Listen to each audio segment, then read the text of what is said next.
ასე გაიარა ორმა თვემ. ახალი წლის წინ ქალაქში მისი ქვისლი ჩამოვიდა და მათ სახლში დაბინავდა. ივან ილიჩი ამ დროს სამსახურში იყო, პრასკოვია ფეოდოროვნა კი საყიდლებზე გახლდათ წასული. ივან ილიჩი შინ რომ მივიდა, თავის კაბინეტში შესულს იქ ქვისლი დახვდა. ახოვანი, ჯანღონით სავსე სანგვინიკი. ამ დროს ის ჩემოდანს ხსნიდა. უცებ თავი ასწია. ივან ილიჩს შეხედა. წამით იყუჩა და მისმა შეხედვა მისმა გაოცებულმა მზერამ ივან ილიჩისთვის ყველაფერი ნათელი გახადა. რა იყო? ძალიან შევიცვალე? ხო, არის რაღაც ცვლილება. ამ სიტყვების შემდეგ ივან ილიჩმა თავის გარეგნობაზე საუბარი რამდენჯერად წამოიწყო, ქვისლმა წაუყრუა, საუბარში არ ახვა. მალე პრასკოვია ფეოდოროვნაც მოვიდა და ქვისლი მასთან შესახვედრად რომ გავიდა, ივან ილიჩმა კარი მაშინვე ჩაკეტა, სარკეში რამდენჯერმე ჩაიხედა.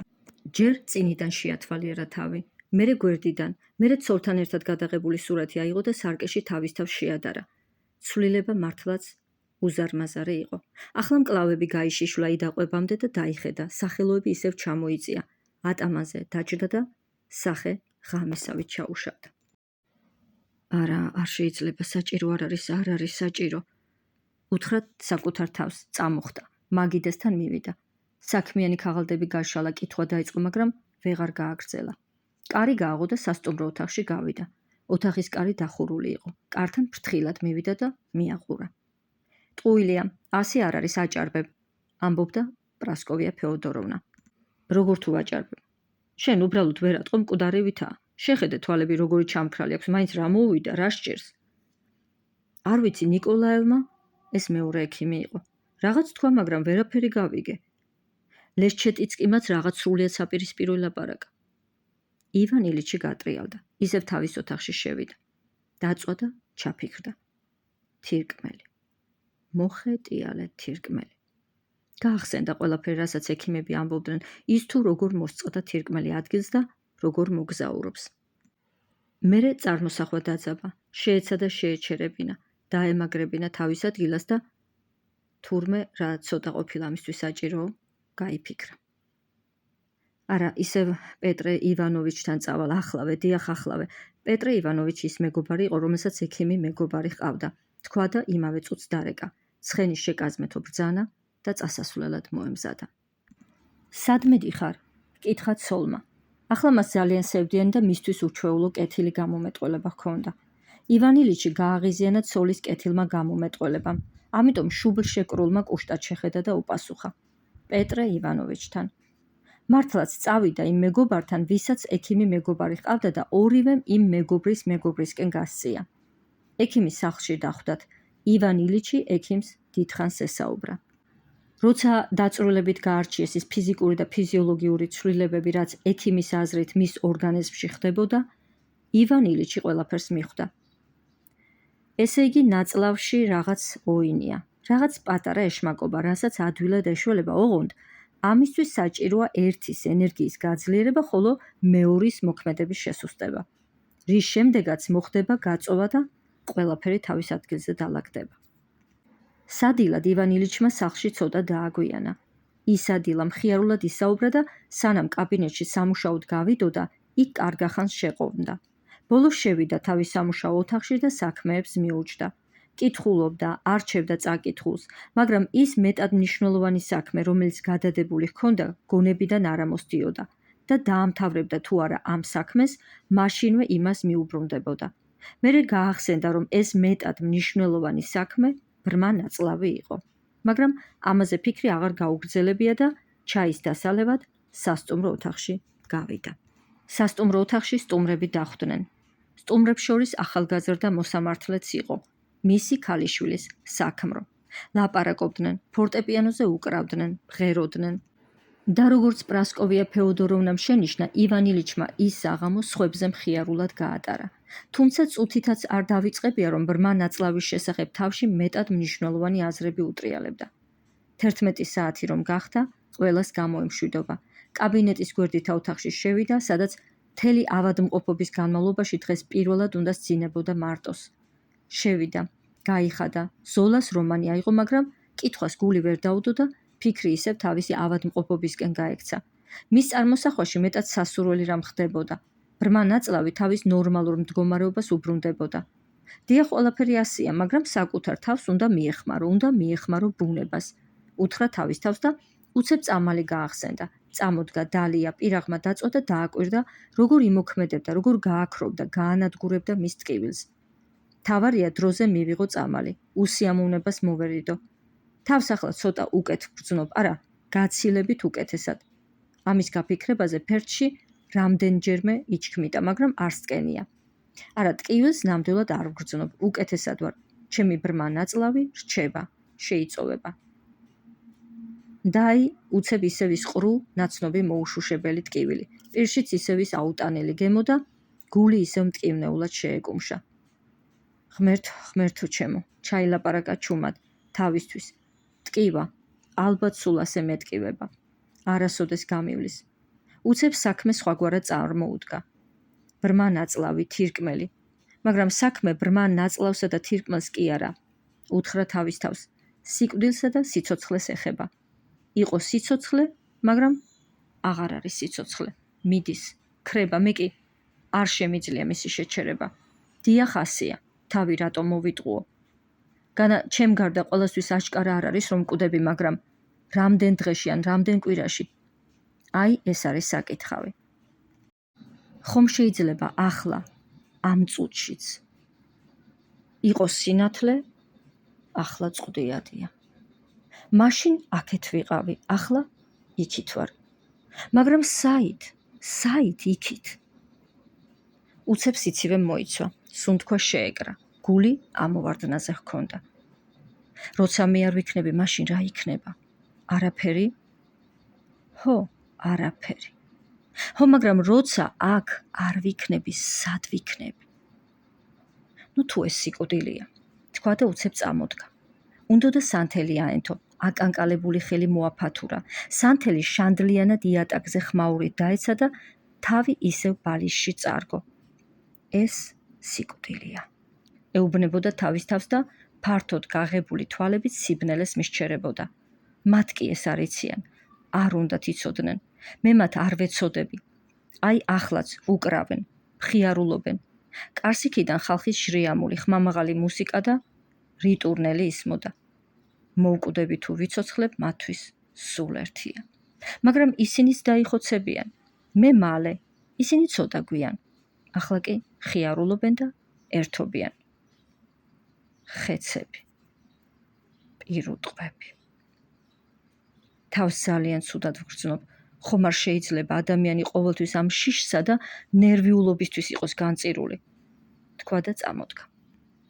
რაღაც ისე არ არის, უნდა დავმშვიდდე, უნდა მოვიფიქრო, ყველაფერი თავიდან უნდა დავწონო. აი, იწყება ავადმყოფობა მკერდში, რაღაც დარტყმას, რაღაც ძლიერ ტკივილს ვგრძნობ, მაგრამ იმ დღესაც და მეორე დღესაც ჯერ ისევ კარგად ვარ. მერე ფერდში ოდნავ თითქოს რაღაც მღრღნის, ტკივილი თანდათან სულ უფრო მატულობს. მერე ექიმები, მერე სევდა, გულგატეხილობა და ისევ ექიმები. თანდათან უფსკულთან მივდივარ. ახლოს. სულ ახლოს. დღითი დღე ძალა მაკლდება, გავხდი, ჩამოვხმი, თვალებში სინათლე აღარ მაქვს. ეს უკვე სიკვდილია, მე კი ბრმა ნაწლავზე ვფიქრობ. ვფიქრობ როგორ ვუშველო, თავი როგორ მოვირჩინო. დიახ, ეს სიკვდილია. სიკვდილი. სიკვდილი? ნუ თუ სიკვდილია. ამის გაფიქრებაზე ისევ უმძიმესმა სევდა მოიცვა. აქორშინებული საწოლთან მდგარ პატარა ტუმბას იდაყვით დაეყრდნო, დაიხარა. ასანთის მოძებნა სცადა, მაგრამ იმის გამო, რომ ტუმბა მკლავს ტკენდა, გაბრაზებული მთელი ძალით ჩამოეყრდნო და ტუმბა წაიქცა. თვითონ კი სასოწარკვეთილი და სუნთქვა შეკრული ზურგზე გადაწვა და სიკვდილს დაელოდა. სტუმრები უკვე მიდიოდნენ. პრასკოვია ფეოდოროვნა აცილებდა, რომ უცებ რაღაცის დავარდნის ხმა მოესმა და შემოვიდა. რა მოხდა? რა დაგემართა? არაფერი შემთხვევით დამივარდა. პრასკოვია ფეოდოროვნა გავიდა და სანთელი შემოიტანა. ივან ილიჩი ისე იწვა, თითქოს რამდენიმე ვერსის სირბილით გაევლოს. ძიმედ, აჩქარებით სუნთქავდა. ის კი იდგა და გაკვირვებული მისჩერებოდა. რა იყო, რა მოგივიდა? არაფერი. დამივარდა. თქვა და ნეტავი რას ველაპარაკები სულ ერთია ვერ გაიგებსო, გაიფიქრა. რა თქმა უნდა ვერ გაიგო, ქალმა ტუმბა წამოაყენა, სანთელი აანთო და იმის გამო რომ რომელიღაც სტუმარი ქალი უნდა გაეცილებინა, ოთახიდან სწრაფად გავიდა. უკან რომ შემობრუნდა ივან ილიჩი ისევ გულაღმა იწვა და ჭერს მისჩერებოდა. რა იყო, ცუდად ხარ? ხო. ქალმა თავი გააქნია და სკამზე ჩამოჯდა. ხომ არა ჯობებს ექიმი ლესჩეტიცკი მოვიწვიოთ. ეს ნიშნავდა ცნობილი ექიმის მოსაყვანად ფული არ დაენანებოდათ, რაზეც ივან ილიჩმა გესლიანად გაიღიმა და საჭირო არ არისო, უთხრა. პრასკოვია ფეოდოროვნა ცოტა ხანს იჯდა, მერე წამოდგა, ქმართან მივიდა და შუბლზე აკოცა.